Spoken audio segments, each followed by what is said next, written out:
जय श्री राम। सनातन ज्योति टीम आपका एक बार फिर स्वागत करती है। अगर आप ये जानना चाहते हैं कि हमें मंदिर क्यों जाना चाहिए या मंदिर जाने से क्या फायदे होते हैं और उसके वैज्ञानिक कारण क्या हैं, तो वीडियो के अंत तक मेरे साथ बने रहिए। चैनल को लाइक और सब्सक्राइब करते रहिए ताकि ये बातें जो हम चर्चा करते हैं वो चर्चा लोगों तक पहुँचे और उसका फायदा सभी को मिले। चलिए हम अपनी बात शुरू करते हैं। हम मंदिर क्यों जाते हैं? हम मंदिर जाते हैं तो हमें ईश्वर की भक्ति करनी होती है, इसलिए मंदिर जाते हैं। लेकिन भक्ति के अलावा और हमें क्या क्या मंदिर में जाने पे प्राप्त होता है, चलिए हम जानते हैं। सबसे पहले नंबर 1, मंदिर जाने का समय क्या है? ब्रह्म मुहूर्त। ब्रह्म मुहूर्त में जब हम जगते हैं, मंदिर जाते हैं तो हम सुबह जल्दी उठते हैं, ब्रह्म मुहूर्त में उठते हैं। तो हमारे नित्य कर्म जैसे उषा पान, शौच, दंत धावन, स्नान आदि से हम ब्रह्म मुहूर्त में ही निवृत्त हो जाते हैं। इसके अलावा दूसरा कारण है कि पास के मंदिर में हम जाते हैं तो मंदिर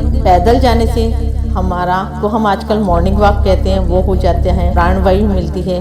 उगते हुए सूर्य की दिव्य लालिमा का भी हम अवलोकन कर लेते हैं, वो भी हमें देखने को मिलती है। तीसरा नंबर है मंदिर की घंटी। 7 सेकंड की टंकार पर ध्यान केंद्रित होने से हमारे मन के सभी सांसारिक विषमताओं को हटाकर हमारा मन स्वतः ही भगवान के चरणों में अर्पित हो जाता है। हम भगवान के मंदिर में जाके पुष्प अर्पित करते हैं। जब हम पुष्पों को चुनते हैं तो पुष्पों की खुशबू से हमें स्वास्थ्य लाभ तो मिलता ही है, हमारा उत्साहवर्धन भी होता है। रंग बिरंगे फूलों को देखकर हमारे अंतर मन को भी बहुत खुशी मिलती है, बहुत सुकून की प्राप्ति होती है। मंदिर के अंदर जाने पर मंदिर में कपूर, अगरबत्ती की दिव्य सुगंध से हमारी रोग प्रतिरोधक क्षमता बढ़ती है। हमारी नेगेटिविटी, हमारे दिमाग की, हमारे शरीर की नकारात्मक शक्ति समाप्त होती है। अभी आपने थोड़े समय पहले देखा था कि कोई भी बीमारी हो रही है तो कपूर जलाइए, तो वो मंदिर में हमें स्वतः ही कपूर की खुशबू प्राप्त हो जाती है। मंदिर में जब हम जाते हैं तो हमारे जो जीवन के लक्ष्य हैं,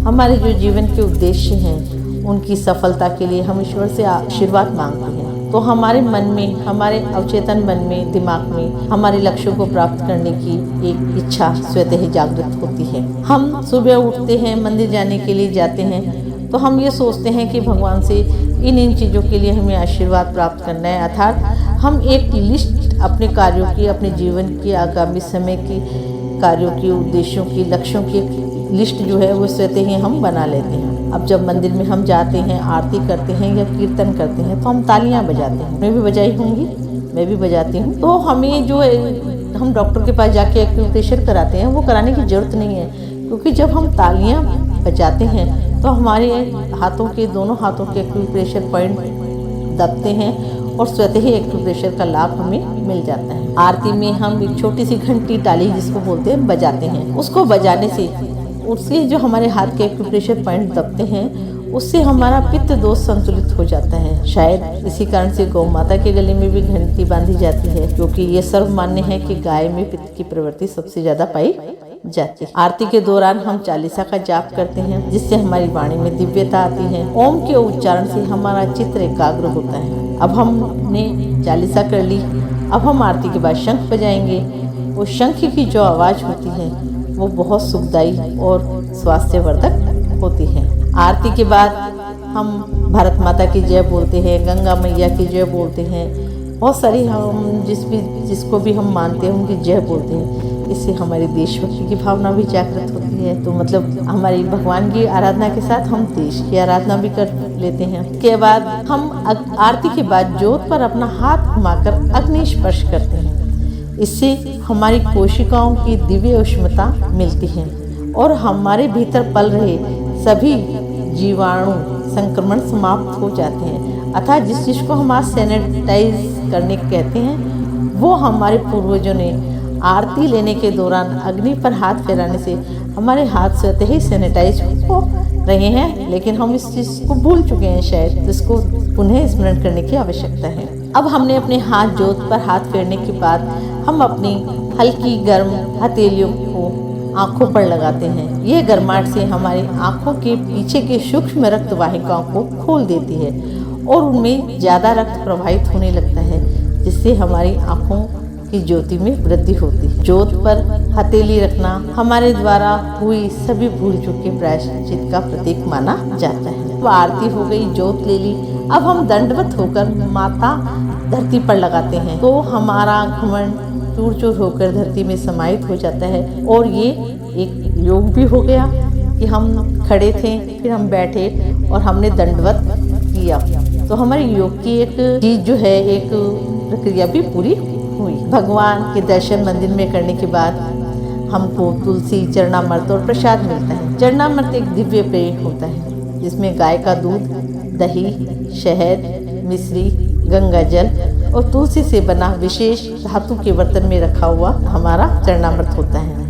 आयुर्वेद के मुताबिक यह चरणामृत हमारे शरीर के तीनों दोषों को संतुलित रखता है। चरणामृत के साथ में दी हुई तुलसी हम बिना चबाए निगल लेते हैं, जिससे हमारे शरीर के सारे रोग ठीक हो जाते हैं। मंदिर में पूजा अर्चना के बाद जब हम भगवान की मूर्ति की परिक्रमा करते हैं, पूरे ब्रह्मांड की देवीय ऊर्जा गर्भस्थान के शिखर पर विद्यमान धातु के कलश से प्रभावित होकर ईश्वर की मूर्ति के नीचे दबाई गई धातु पिंड तक जाती है और धरती में समा जाती है। गर्भस्थान की परिक्रमा के दौरान हमें इस ब्रह्मांडीय ऊर्जा से लाभ प्राप्त होता है। मंदिर की भूमि को सकारात्मक ऊर्जा का वाहक माना जाता है। ये ऊर्जा भक्तों के पैरों के जरिए ही प्रवेश कर सकती है। इसीलिए कहा जाता है कि मंदिर के अंदर नंगे पैर ही जाना चाहिए। मंदिर के बाहर आते हुए फिर से घंटी बजाकर हम सांसारिक जिम्मेदारियों में वापस लौट आते हैं। मंदिर में हम सूर्य को जल अर्पित करते हैं और जल अर्पित करने के दौरान सूर्य के अलौकिक किरणों से हम लाभान्वित होते हैं। मंदिर के अंदर पीपल, बड़, बरगद के को जल अर्पण करने से वहाँ फैली खास तरह की ऑक्सीजन हमें मिलती है। ये दिव्य वृक्ष हैं जो बहुत अधिक मात्रा में प्राणवायु को चारों ओर विसर्जित करते हैं। इन पेड़ों के पत्ते इतने संवेदनशील होते हैं कि वे रात्रि में भी चंद्रमा की किरणों से ऑक्सीजन पैदा करते हैं। मंदिर में हम तुलसी के पौधे और केले के पेड़ में भी जल देकर के तृप्ति को प्राप्त करते हैं। मंदिर से बाहर जब हम निकलते हैं, वहाँ मौजूद जरूरतमंदों को दान पुण्य करते हैं, जिससे हमारे मन में असीम शांति और प्रसन्नता हम अनुभव करते हैं। मंदिर के माध्यम से हम अपनी कमाई का 10वां भाग सामाजिक कार्यों में लगाते हैं। समाज में समरसता और सौहार्द आता है। आजकल हम घरों में गौ माता नहीं रखते हैं, परंतु हम मंदिर में जाकर गौ ग्रास देकर अपने संस्कारों को जारी रख सकते हैं। मंदिर पे जाने पर हमारा बहुत सारे लोगों से संपर्क होता है, हमारा सामाजिक जीवन बढ़ता है, हमारे सामाजिक संपर्क बढ़ते हैं। मंदिर में जाने पर हमारी सामाजिक प्रतिष्ठा भी बढ़ती है। हमें बहुत सारी चीज़ों मंदिर में सभी वेद, पुराण, गीता, रामायण, महाभारत आदि शास्त्र मौजूद होते हैं, जिनको हमें पढ़ना चाहिए। हम पढ़कर अपना जीवन सफल बना सकते हैं। तो आपको ये अच्छा लगा होगा कि हमें मंदिर क्यों जाना चाहिए, इसके बारे में आपको जानकारी प्राप्त हुई होगी कि हमें मंदिर जाने से क्या क्या फ़ायदे होते हैं। आशा है आप भी प्रतिदिन मंदिर जाकर के इन सभी लाभों को प्राप्त करेंगे।